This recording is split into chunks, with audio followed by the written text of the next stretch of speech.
Olá pessoal, tudo bem? O assunto de hoje é quem promoverá a grande tribulação.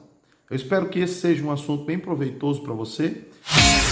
A gente sabe que a grande tribulação é um assunto muito discutido na igreja hoje, tanto por teólogos quanto por pastores, membros. Hoje todos querem se informar e adquirir conhecimento a respeito do assunto e de fato isso deve ser feito diariamente.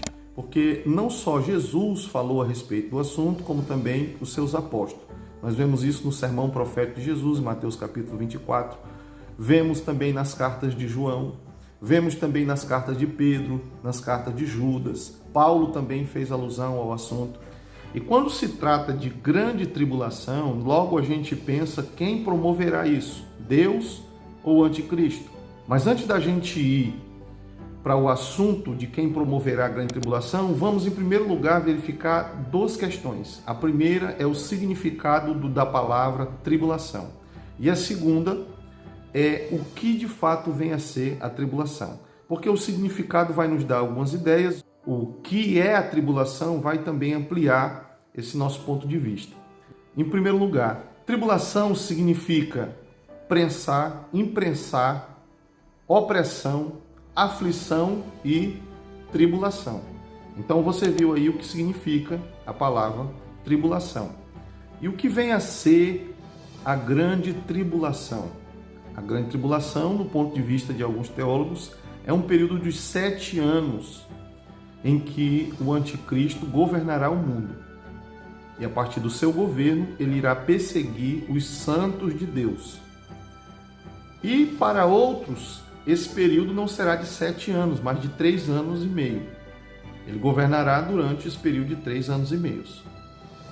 Jesus disse em Mateus 24, 21, que haveria tão grande aflição como nunca houve até aqueles dias e nem depois haverá.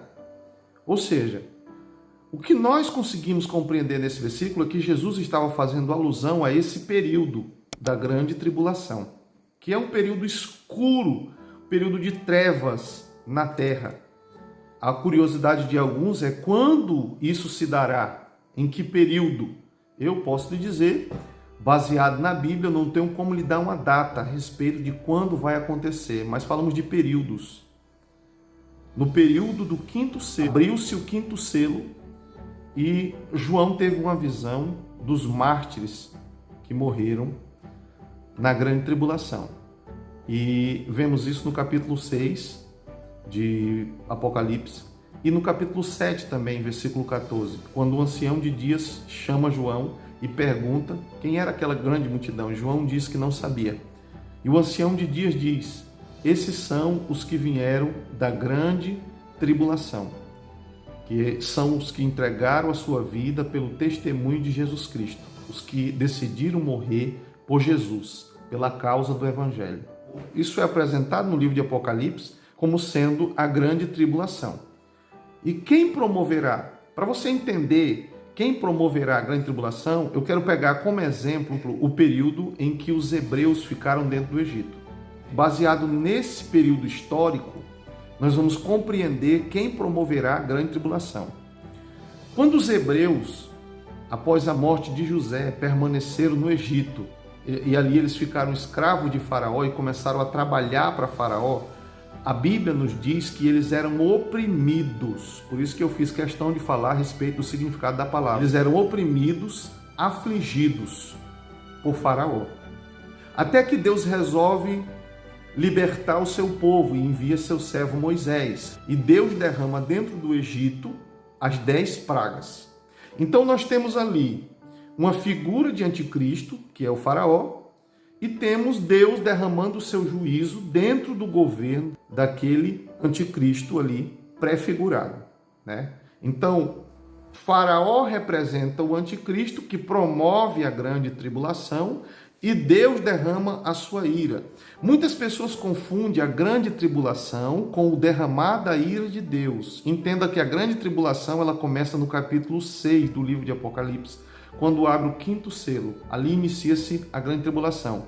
É onde começa a matança dos santos que vão dar a sua vida pelo testemunho do Evangelho.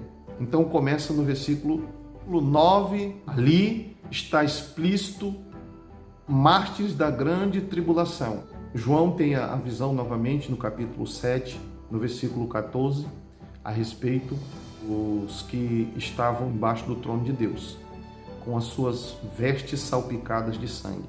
Como vimos, a grande tribulação começa no capítulo 6, versículo 9, e o derramar da ira de Deus começa no capítulo 14, no versículo 6 em diante. Então existe um espaço de tempo para quando a grande tribulação começa e para quando Deus começa a derramar a sua ira. Só que muitas pessoas não fazem essa distinção de período e de eventos. Grande tribulação é um evento, derramamento da ira de Deus é outro evento, mas dentro da grande tribulação, tá? Dentro da grande tribulação também nós vamos ter o ministério das duas testemunhas. Diante de todo esse cenário apocalíptico, Deus não vai entregar o controle total nas mãos do anticristo. Ele vai agir e derramar as suas taças, os seus flagelos, as suas pragas no governo do anti-Messias, que vai estar perseguindo os santos e matando os santos de Deus, porque a Bíblia diz que ele lutará contra os santos e os vencerá.